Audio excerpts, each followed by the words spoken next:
and anyone who brings a paid carry along to the time where you need all of your players to be on their absolute perfect playing is actively handicapping themselves.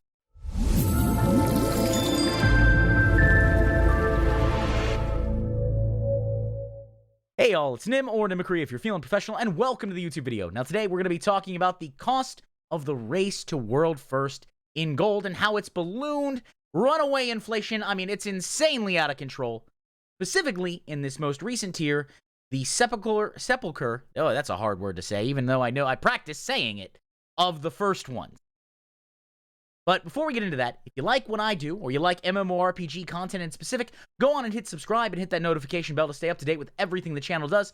We're trying to grow the YouTube channel, and honestly, creating on YouTube is a nice break from doing engineering work during the day at the office and studying psychology at night to try to become a clinical psychologist. So hit that subscribe button, it helps me out greatly.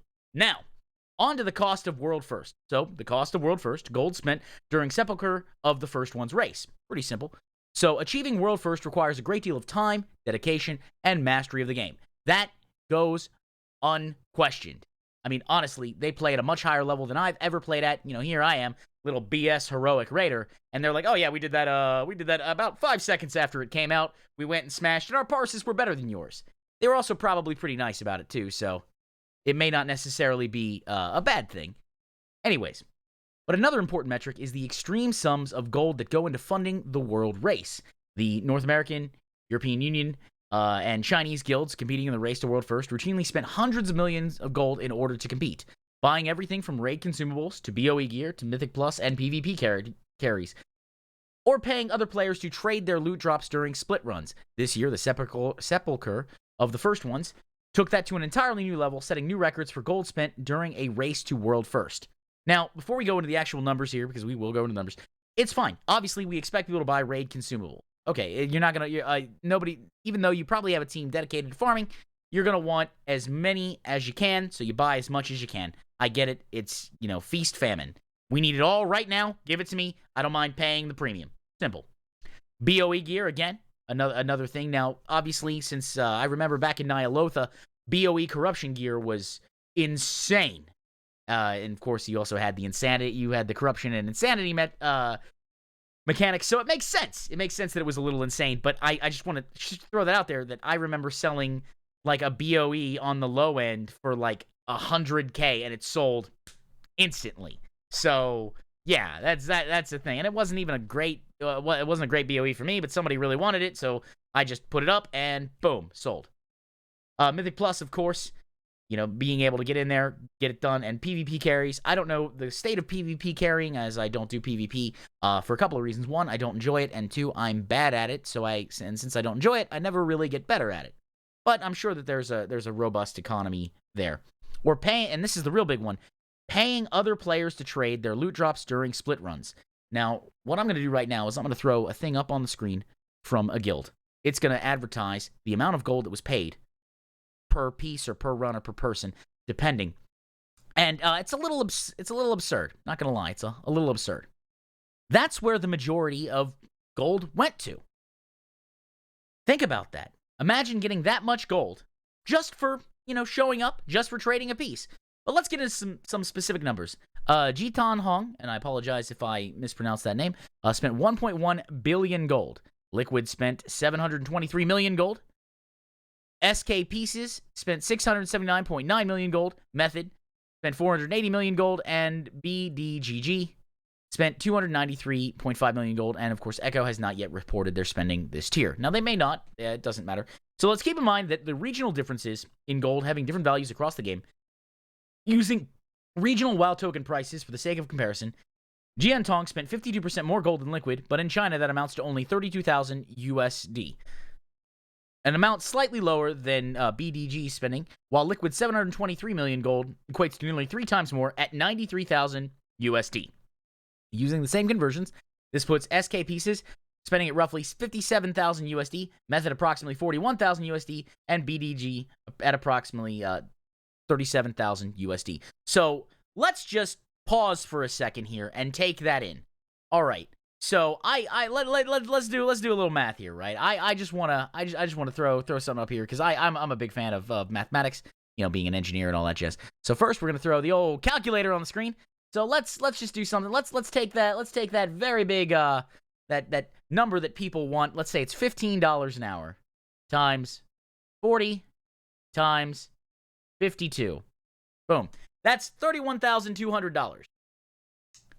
Here's the thing about that. That's if you worked, didn't, at $15 an hour for 40 hours a week for a whole year and didn't miss a day and you're not paying any taxes. Bam, that's what you get. And you still don't have enough money to bankroll what Jitan Hong said or spent. You still don't have that much money. That's insane. Let's let's take a look here. Let's take a look at some cars, right? Let's see. Let's go to Kelly Blue Book. So Kelly Blue Book, right? Let's look at Kelly Blue Book, right? We'll take a look at Kelly Blue Book. Let's just take a look here. Let's see what we got here. I want to look at car values. Let's price new used, right? I want to look for a year. Let's go. No, I don't care about that right now. Let's go to 2022. Let's pick a BMW. Let's do a Model 3, and we'll see what's up with next. See what happens here. Let's see how much it is. So I'm not seeing a price right now. Here, new quotes. Okay, so these are cars rounded up that they might like me. They might think that I'm something there. So here we go. So here we are. Compared to similar vehicle. So we see 42,445 for a nice BMW. And BMW 3 is quite a nice car. We then have, you see the Volkswagen Arteon is at 41,190, Mercedes-Benz CLA at 41,250, and Lexus IS at 41,700. So, and let's go back to the cost of world first here. Liquid spent, you could buy two of those cars and have money left over for what Liquid spent in converted currency. I just want to mention that for a in-game event, an organization spent the equivalent of, let's say, I don't know, a BMW 3 Series and a Mercedes-Benz CLA, brand new, 2022, and they still have money left over. I think that right there says it all. We need to have tournament realms. We need to remove the influence of money from the race to world first. Now that might say, but Nim, how are we going to vet people to enter? Let people sign up. Let people vet them somehow. I'm sure there's a way. You could do it through IO. You could do it through previous clears. You could do it, you know, if you don't have cutting edge, congratulations, you can't apply. You don't have cutting edge of the previous tier.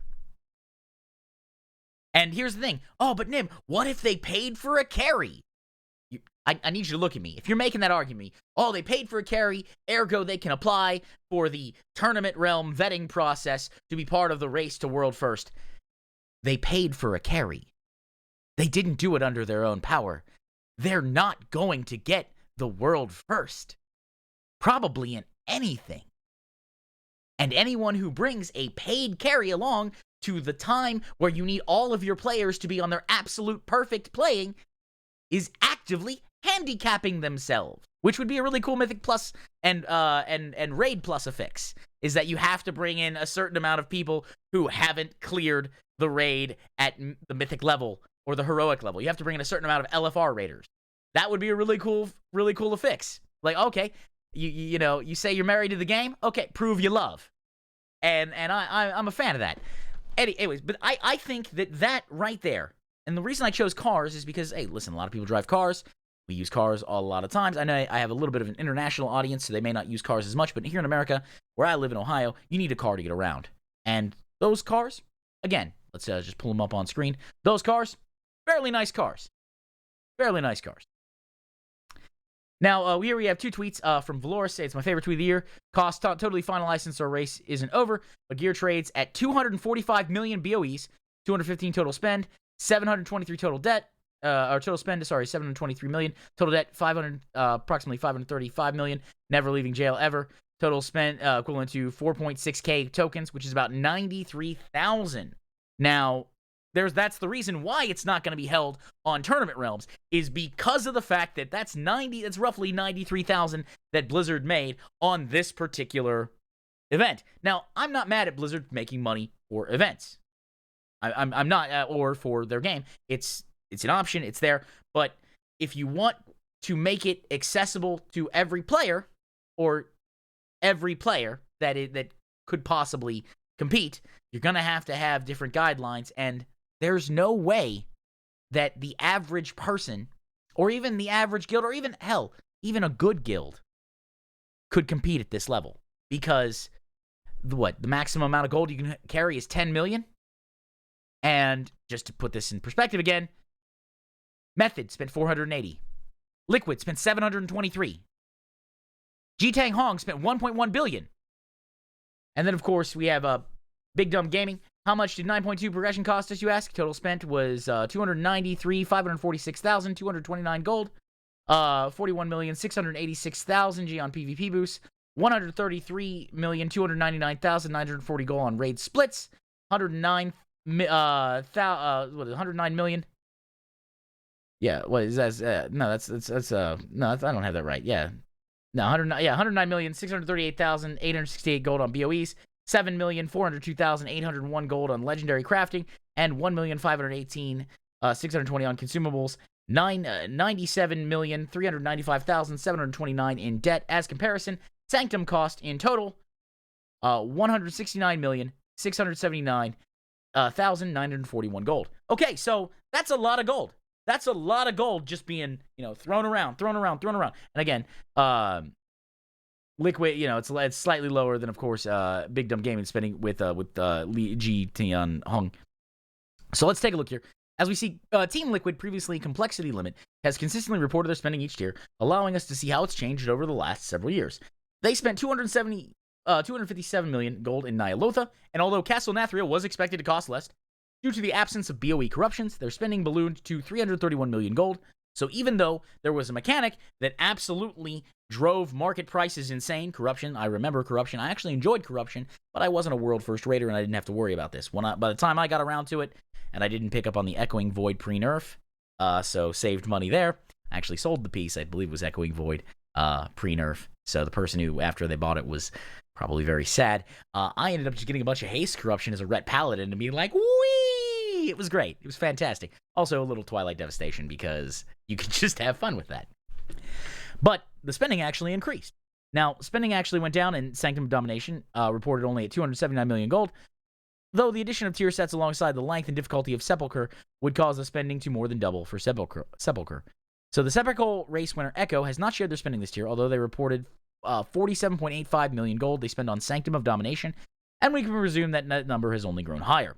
These exorbitant prices serve as a stark reminder of exactly how many resources go into raiding at the highest levels, and also give an answer to those who wonder why these race guilds, what these race guilds do after finishing the raid within the first 3 weeks, as those guilds may spend the next several months paying down their debts before stockpiling in preparation for the next tier. By paying down their debts, they're doing carry runs.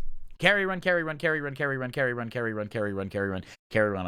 carry run on alt of alts, carry run on other carry, because that's just what's going to happen. And honestly, it's not a bad thing. If you can do it, that's fine. Carry for gold. And all this gold here, I'm assuming, was bought legitimately. I'm not assuming that any of this gold was acquired through real money trading or RMT.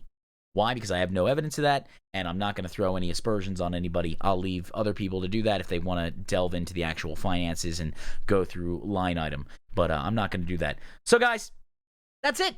That's what you think, right? They spent so much money on this race to world first. And it's great. Congratulations to, of course, Echo and Method and everybody else who competed. Congratulations to all the people who enjoyed watching it. Congratulations to Blizzard on having a very profitable event, which, again, is fine. But I believe that based on these numbers, and based on the amount of cars that you can buy for these numbers, nice cars, I mean, if we're talking like Toyota Corollas, we could probably buy 5 or 6 of them, depending on the year, and depending on the make and model and options. So that's something there to consider. I think these should be on Tournament Realms to remove the advantage of money, and even to remove money as a factor.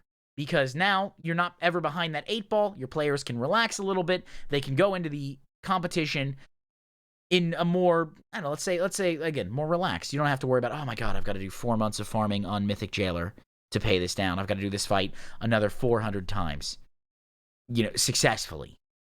And every time we might mess up, that means we got to do it again. So that just doesn't tick it off. Anyways, this has been the video on why I think the Race to World First should be on Tournament Realms. You tell me what you think. Honestly, I'm gonna be. I don't think I'm gonna be moved, but hey, I'm willing to listen to arguments down in the comments below. If you like what I do, or you like MMORPG content in specific, go on and hit subscribe and hit that notification bell to stay up to date with everything the channel does. In addition, I've been told I should push this more often. I stream on Twitch every Friday, Saturday, and Sunday at 6 p.m. Eastern Standard Time. If you're in the mood for a longer discourse and conversation with me, there's a link to my Discord down below. Or if you're social media inclined, you can always follow me on Twitter, and that's at Mimicry. And finally, for those who want to truly go above and beyond, for those who want to parse as high as they can, there is Patreon, and that's patreon.com/Mimicry. Patrons get access to videos a little early, in addition to a few other perks, and of course, that's patreon.com/Mimicry. This was a fun video to make, and honestly, I do feel justified, so everybody take care, be safe, and may the bounce you're farming drop on the first kill.